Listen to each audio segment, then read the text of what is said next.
गर्मी में बहू की कैरी बैग वाली सब्जियों की रसोई। जेठानी जी, जल्दी से छत से सब्जी तोड़ लाइए, मैं बालकनी से सब्जी तोड़ती हूँ। अच्छा ठीक है पूनम, मैं भी सब्जियाँ तोड़ कर लाती हूँ। पूनम बालकनी में कैरी बैग में उगाई सब्जियों को तोड़कर बैग में रख रही थी। उसने 2 बैग सब्जी पहले ही तोड़ ली थी। नेहा भी छत से कैरी बैग में उगाई हुई सब्जियों को तोड़ती है।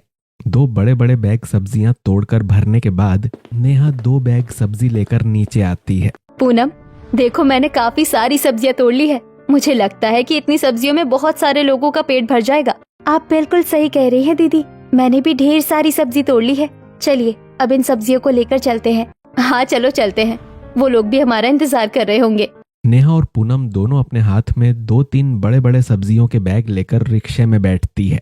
रिक्शा वाले भैया, रिक्शा थोड़ा जल्दी चलाइए।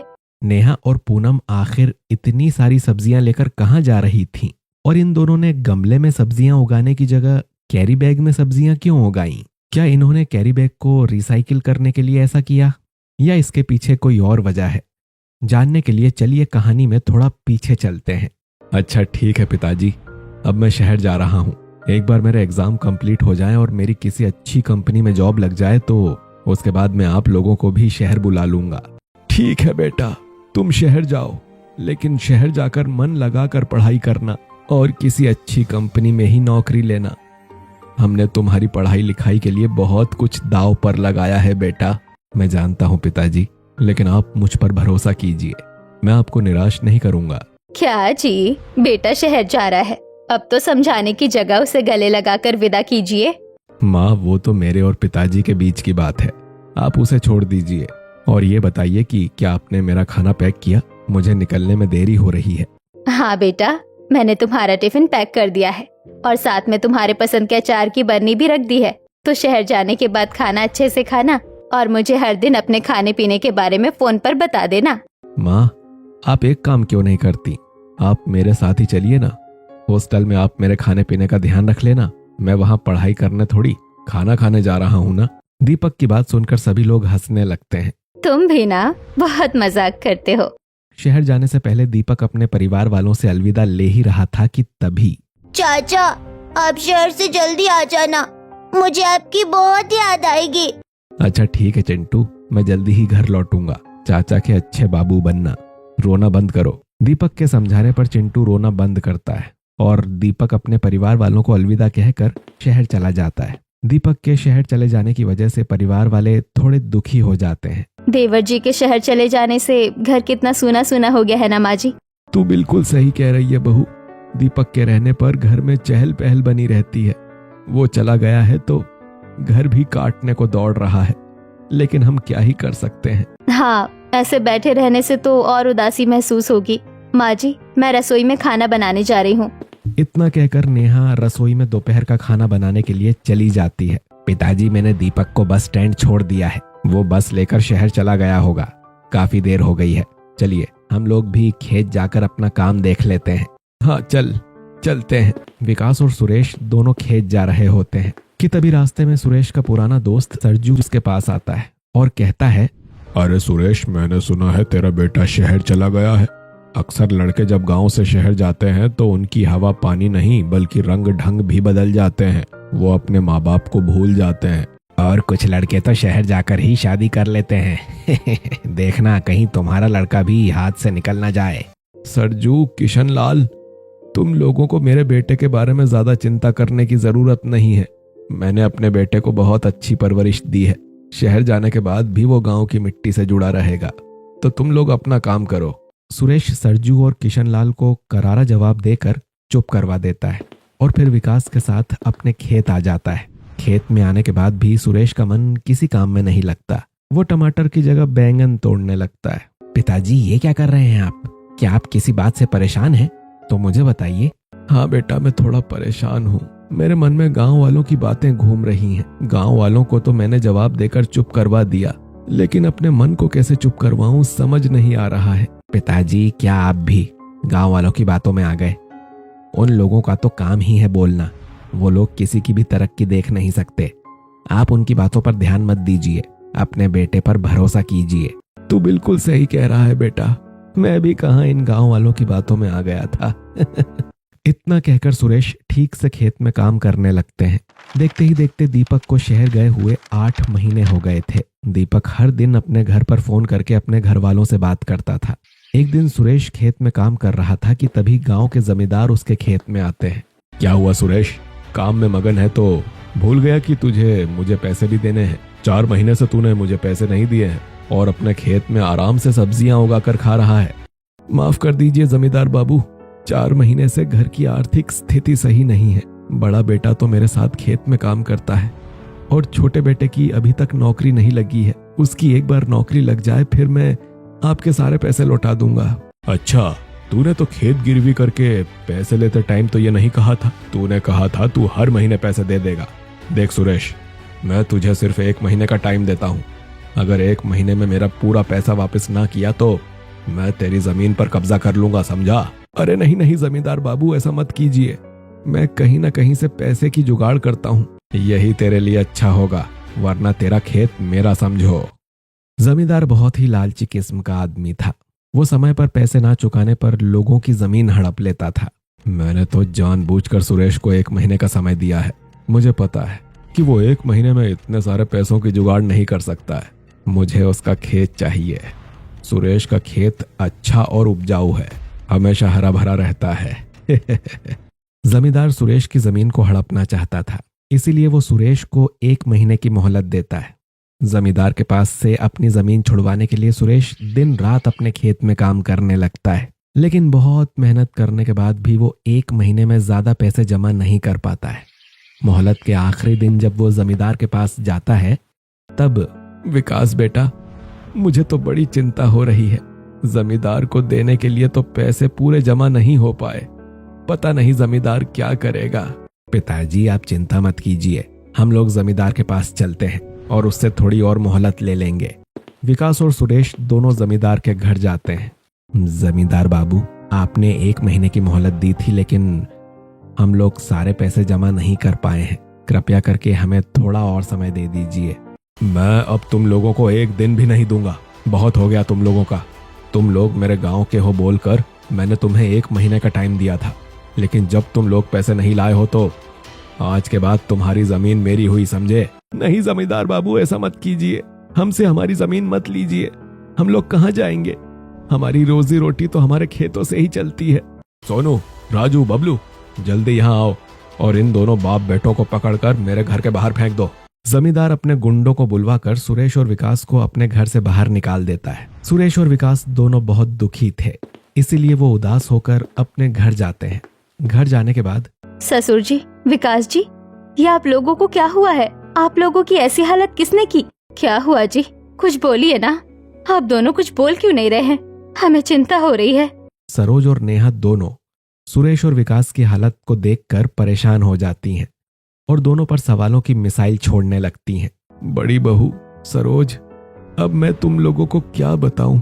जमींदार के बच्चे ने हमारी जमीन पर कब्जा कर लिया क्योंकि हम लोग समय पर उसको पैसा वापस नहीं कर पाए। ये जमींदार तो है ही लालची। पता नहीं कितने समय से हमारे खेत पर आग गड़ा कर रखा था और अब जब मौका मिला तो उसने हमारे खेत पर कब्जा कर लिया। खेत छिन जाने की वजह से नेहा के परिवार वाले दुखी थे। नेहा जैसे ही गुस्से में ये बात कहती है तभी घर के दरवाजे पर लता आती है। नेहा बिटिया, ओ नेहा बिटिया, थोड़ी शक्कर मिलेगी? मुझे रोहन के पापा के लिए शरबत बनाना है।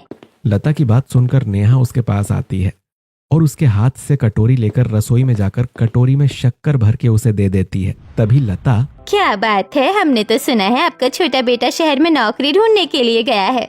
आप लोगों की उससे बातचीत होती है या नहीं, या भूल गया है वो आप लोगों को? नहीं, ऐसी कोई बात नहीं है।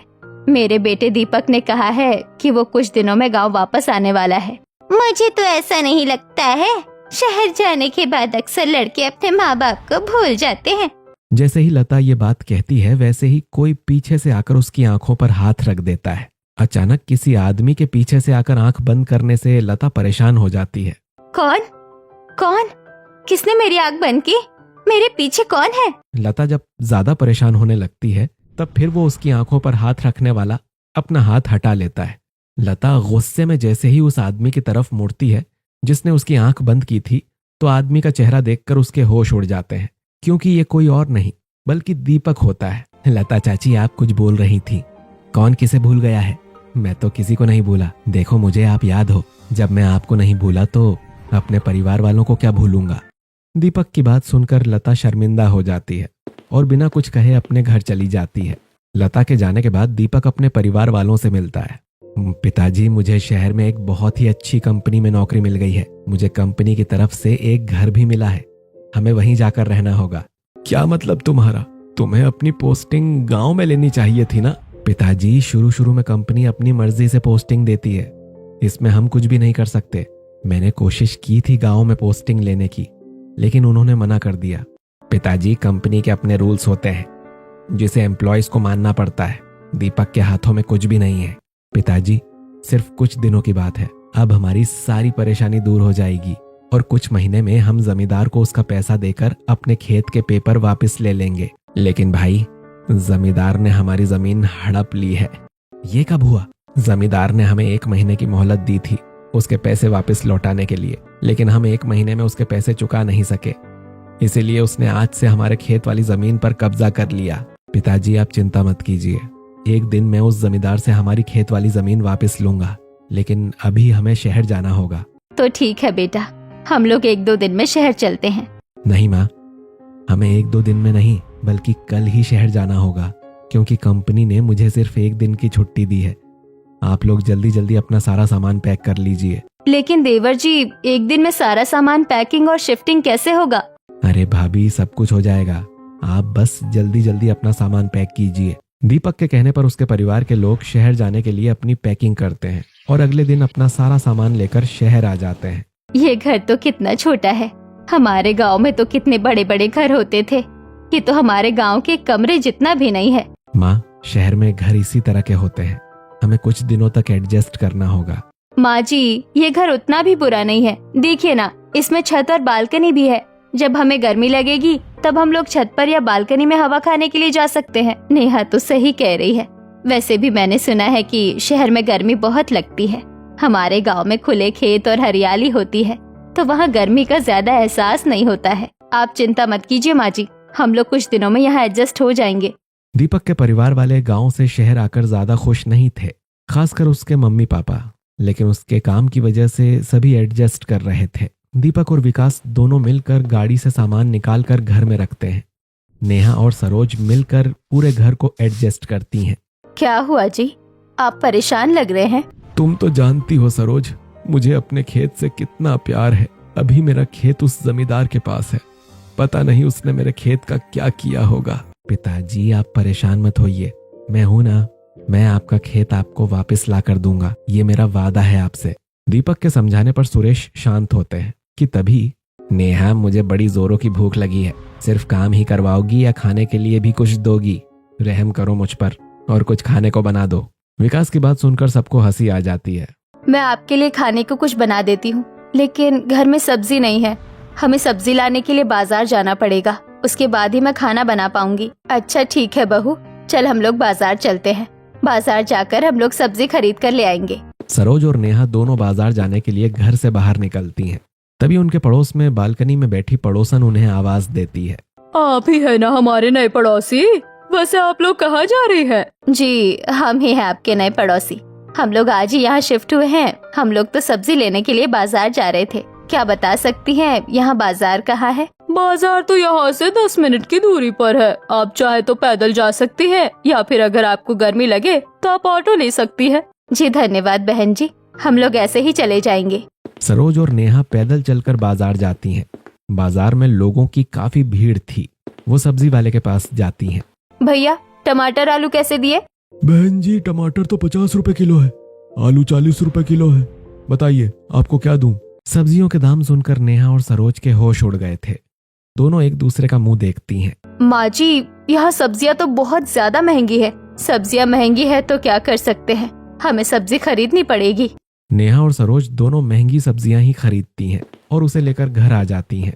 शिफ्टिंग के बाद सभी को भूख लगी थी, इसीलिए नेहा सीधा रसोई में जाकर खाना बनाती है। सभी जब खाना खाते हैं तब, नेहा बहू, आज कैसा खाना बनाया है? इसमें तो जरा सा भी स्वाद नहीं है। ये सब्जियां तो खाने में बहुत बेकार लग रही हैं बेटा। आपको पता भी है, ये सब्जियाँ कितनी महंगी है। पिताजी सही कह रहे हैं, खाने में बिल्कुल भी स्वाद नहीं है। नेहा का बनाया खाना किसी को भी पसंद नहीं आता है, खासकर सब्जियां। लेकिन नेहा कर भी क्या सकती थी। ऐसे ही दिन गुजरते हैं। एक दिन सरोज दीपक से कहती है, दीपक, अब तेरी नौकरी लग गई है और तेरी शादी की उम्र भी हो गई है।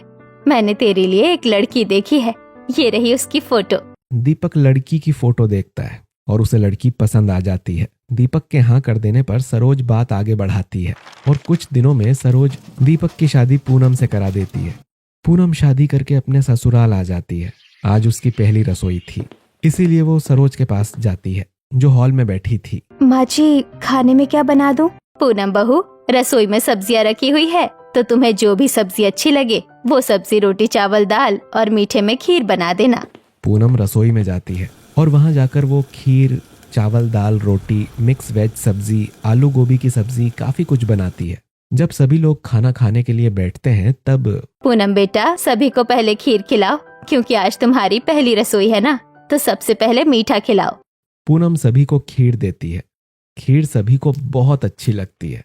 बेटा, खीर तो बहुत अच्छी बनाई है तुमने, ये लो तुम्हारा नेक। खीर खाकर परिवार वाले पूनम को नेक देते हैं। खीर खिलाने के बाद पूनम सभी को खाना खिलाती है, लेकिन सभी थोड़ा थोड़ा खाना खाकर छोड़ देते हैं। क्या हुआ, आप लोगों को मेरे हाथ का खाना पसंद नहीं आया क्या? नहीं बेटा, ऐसी बात नहीं है। सभी लोग शादी की भाग दौड़ में थक गए हैं, इसीलिए उन्हें खाना खाने का ज्यादा मन नहीं है। ऐसे ही दिन गुजरते हैं। पूनम देखती है कि उसके ससुराल वाले अक्सर थोड़ा खाना खाकर उठ जाते थे और सब्जियां तो कोई खाता ही नहीं था। एक दिन पूनम अपनी जेठानी से पूछती है, आखिर हमारे ससुराल वाले खाना ठीक से खाते क्यों नहीं है? पूनम, हम लोग गांव से है और हमें गांव की ताजी सब्जियां खाने की आदत है, लेकिन शहर की सब्जियां अच्छी नहीं होती है, इसीलिए हम लोग सब्जी खा नहीं पाते हैं। नेहा की बात सुनकर पूनम परिवार वालों के कम खाना खाने की वजह जान जाती है। ऐसे ही दिन गुजरते हैं। एक दिन सरोज सब्जी लेने के लिए बाजार जाती है। माँ जी, आप बाजार जा रही है ना? मैं भी आपके साथ जाऊंगी। पूनम अपनी सास के साथ बाजार जाती है। बाजार जाने के बाद पूनम सरोज देखती हैं कि कुछ औरतें भीड़ लगाकर सब्जी वाले पर चिल्ला रही हैं। आप लोग कैसी सब्जी देते हैं? आपकी सब्जियों में कोई स्वाद ही नहीं। हमारे परिवार वाले सब्जी खाना ही नहीं चाहते हैं। बताइए, आप लोग कैसे सब्जी उगाते हैं? पूनम भी उन औरतों के साथ भीड़ में शामिल हो जाती है। सभी औरतों के बार बार पूछने पर सब्जी वाले ने सब सच बता दिया। हमें तो पता भी नहीं था कि हमारी नाक के नीचे ये सब हो रहा है। पूनम अपनी सास के साथ घर वापस आ जाती है। घर में परिवार के सभी लोग हॉल में बैठे थे। तभी पूनम सोफे पर बैठी अपनी जेठानी के पास जाती है। जेठानी जी, आज मैंने पता लगा लिया कि क्यों हमारे ससुराल वाले साग सब्जी नहीं खाते हैं। क्यों? मुझे बताओ, मुझे भी यहाँ की सब्जी अच्छी नहीं लगती है। आप क्या बताओ दीदी, आज जब मैं और माँ जी बाजार सब्जी लेने के लिए गए थे तो मंडी में कुछ औरतें सब्जी वालों पर चिल्ला रही थी कि वो पैसे ज्यादा लेते हैं लेकिन सब्जी अच्छी नहीं देते हैं। मैंने भी उन औरतों के साथ सब्जी वाले से सवाल किया तो हमें पता चला कि सब्जी वाले गंदे पानी से सब्जियां उगाते हैं। क्या बात कर रही हो? तो क्या लोगों ने सब्जी वालों को कुछ कहा नहीं? नहीं दीदी, किसी ने भी सब्जी वालों को कुछ नहीं कहा, क्योंकि उसमें उनकी कोई गलती नहीं है।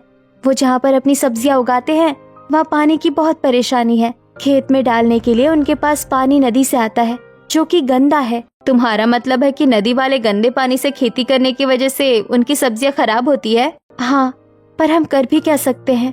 सब्जी वालों का कहना है कि अगर वो सब्जियां नहीं उगाएंगे तो हम लोगों को बाजार में सब्जी नहीं मिलेगी, इसीलिए वो लोग भी बेचारे मजबूर हैं। नेहा पूनम की बातों को ध्यान से सुनती है, लेकिन दोनों कर भी क्या सकती थी, इसीलिए वो बाजार की खराब सब्जियां ही बनाती। लेकिन कुछ दिन गुजरते हैं। एक दिन अचानक खाना खाने के बाद जैसे ही सुरेश सोफे पर बैठता है उसके पेट में तेज दर्द होता है। अरे मारे माँ, मर गया रे, मर गया। पेट में बहुत दर्द हो रहा है, कोई डॉक्टर को बुलाओ, मैं ज्यादा देर बर्दाश्त नहीं कर सकता। दीपक जी, जल्दी से डॉक्टर को फोन कीजिए। देखिए ना, पिताजी के पेट में बहुत ज्यादा दर्द हो रहा है। दीपक जल्दी से डॉक्टर को घर बुलाता है। डॉक्टर घर आते हैं, सुरेश को चेक करते हैं। सुरेश को एग्जामिन करने के बाद डॉक्टर, क्या आप लोग सब्जियां खाते ही नहीं है? इनके शरीर में विटामिन, मिनरल्स और फाइबर की कितनी कमी है? जितना हो सके इन्हें अच्छी सब्जियां खिलाइए, तभी इनका शरीर सही रहेगा। डॉक्टर की बात सुनकर सभी परेशान हो जाते हैं। डॉक्टर कुछ दवाइयां लिखकर घर से चला जाता है। विकास दवाई लेने के लिए बाहर जाता है तो वहीं दीपक बहुत उदास नजर आता है। दीपक को उदास देखकर पूनम उसके पास जाती है। क्या बात है जी, आप परेशान लग रहे हैं। अब क्या बताऊं पूनम, ये सब मेरी वजह से हो रहा है। आज पिताजी की जो हालत है वो मेरी वजह से है। मैं ही उन्हें गांव से शहर लेकर आया था और अब देखो उनकी तबीयत खराब हो गई। ये सब मेरी गलती है। नहीं जी, इसमें आपकी कोई गलती नहीं है। आपको थोड़ा ही पता था कि शहर में सब्जी अच्छी नहीं मिलती। आप तो बस अपने परिवार का भला चाहते थे ना। पूनम के समझाने पर दीपक शांत हो जाता है, लेकिन दीपक की बातें सुनकर पूनम अपनी सोच में डूब जाती है। अगर हम ऐसे ही खराब सब्जियां खाते रहे तो ससुर जी की तरह कुछ दिन बाद परिवार का कोई भी व्यक्ति बीमार पड़ सकता है। हमें इन सब्जियों के लिए कुछ ना कुछ करना पड़ेगा। पूनम काफी सोचती है और काफी सोचने के बाद उसे एक आइडिया आता है। मेरे ससुराल वालों को तो खेती करनी आती है। अगर हम अपनी सब्जियां खुद उगाएं तो हमें बाजार से खराब सब्जियां खरीदनी नहीं पड़ेंगी। पूनम नेहा के पास जाती है और अपने मन की बात बताती है। दीदी, मेरे पास एक आइडिया है जिससे हम अपनी सब्जियों की परेशानी को हमेशा के लिए दूर कर सकते हैं। कैसा आइडिया, जल्दी बताओ। दीदी, गांव में तो हम लोगों का अपना खेत था और आप सभी को खेती करनी आती है, तो क्यों ना हम लोग अपने घर पर ही अपने खाने की सब्जी उगाएं। नेहा हैरान होकर मुस्कुरा देती है। ये तो बहुत ही अच्छा आइडिया है। आज से ही फूलों के गमले में सब्जियां उगा सकते हैं, लेकिन ये मिलेंगे कहाँ से? दीदी, आप उसकी चिंता मत कीजिए, मैं दीपक जी से पैसे लेकर आती हूँ। फिर हम लोग बाजार जाकर गमला और मिट्टी खरीद कर ले आएंगे। इतना कहकर पूनम अपने कमरे में चली जाती है, जहाँ दीपक महीने के खर्चों का हिसाब कर रहा था। दीपक जी, मैंने आपकी परेशानी दूर कर दी है। समझो बस अपना काम करने के लिए मुझे 2000 रुपए की जरूरत है। पूनम, तुम अचानक इतने सारे पैसे क्यों मांग रही हो? तुम्हें पता है ना कि शहर में खर्चा चलाना कितना मुश्किल होता है, और हमारा परिवार तो इतना बड़ा है। उनके खाने पीने का खर्च और ऊपर से चिंटू के स्कूल की फीस भरने के बाद हाथ में कुछ बचता ही नहीं है। दीपक जी, मैं कुछ जरूरी काम के लिए ही आपसे पैसे मांग रही हूँ। पूनम, मैंने अभी अभी हिसाब किया है, मैं तुमको सिर्फ 500 रुपए दे सकता हूँ, इससे ज्यादा नहीं। दीपक अपनी जेब से 500 रुपए का नोट निकालता है और उसे पूनम को दे देता है। पैसे लेकर पूनम कमरे से बाहर चली जाती है। पूनम के चले जाने के बाद दीपक कुछ पैसों को अलग हटाकर एक डिब्बे में रख देता है। मुझे यकीन है कि इस तरह थोड़ी थोड़ी बचत करके मैं जल्द ही अपना गोल पूरा कर लूंगा। बस कुछ दिनों की बात है, फिर सब कुछ सही हो जाएगा। एक तरफ दीपक ये सब सोच ही रहा था कि दूसरी तरफ पूनम 500 रुपए लेकर नेहा के पास जाती है। दीपक जी ने तो मुझे 500 रुपए ही दिए हैं। तुमने देवर जी को बताया नहीं क्या कि हम लोग क्या करने जा रहे हैं? नहीं, मैंने उन्हें कुछ नहीं बताया। मैंने सोचा हम लोग उन्हें सरप्राइज देंगे। अब जो हो गया सो हो गया। अब ये सोचो कि मिट्टी कहाँ से आएगी, क्योंकि यहाँ कोई नदी तो नहीं है जहाँ से हम मिट्टी उठा कर ले आए। नदी नहीं है तो क्या हुआ, हम लोग ऑनलाइन मिट्टी मंगवा सकते हैं।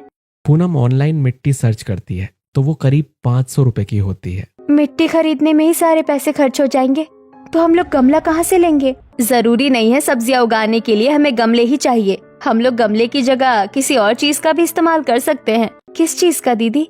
आप क्या कहना चाहती हैं? मुझे समझ नहीं आ रहा है। अरे पूनम, मैं जुगाड़ की बात कर रही हूँ। इतना कहने के बाद नेहा यहाँ वहां देखती है। तभी उसकी नजर आटे चावल के कैरी बैग पर जाती है और उसे एक आइडिया आता है। पूनम, गमले का इंतजाम हो गया। हम लोग गमले की जगह कैरी बैग का इस्तेमाल करेंगे। तुम जल्दी से मिट्टी ऑर्डर करो। नेहा के कहने पर पूनम मिट्टी ऑर्डर करती है। फास्ट डिलीवरी की वजह से कुछ ही देर में डिलीवरी बॉय उन्हें मिट्टी लाकर दे देता है। मिट्टी तो मंगवा ली, लेकिन मैं तो बीज मंगवाना भूल गई। बिना बीज के हम लोग सब्जी कैसे उगाएंगे? तुम भी ना पूनम, बड़ी मासूम हो। अरे हम लोग किसान के परिवार से हैं। गांव से हम लोग अपने साथ सब्जियों के बीज लेकर आए थे। मैंने वो बीज संभाल के रखे हैं। तुम पैकेट से मिट्टी बाहर निकाल कर उसे तोड़ो, तब तक मैं बीज लेकर आती हूँ। इतना कहकर नेहा बीज लेने के लिए अपने कमरे में चली जाती है और पूनम छत पर बैठकर मिट्टी के बैग से मिट्टी निकालकर उसे पत्थर पर तोड़ तोड़ कर दरदरा करती है। तभी नेहा भी सब्जियों के बीज लेकर छत पर आ जाती है। पूनम, तुमने तो बहुत सारी मिट्टी तोड़ दी है। इतने में हमारा काम बन जाएगा। नेहा मिट्टी में पानी डालती है और उसमें घर के बने जैविक खाद मिलाकर पूनम के साथ उसे अलग अलग कैरी बैग में भरती है।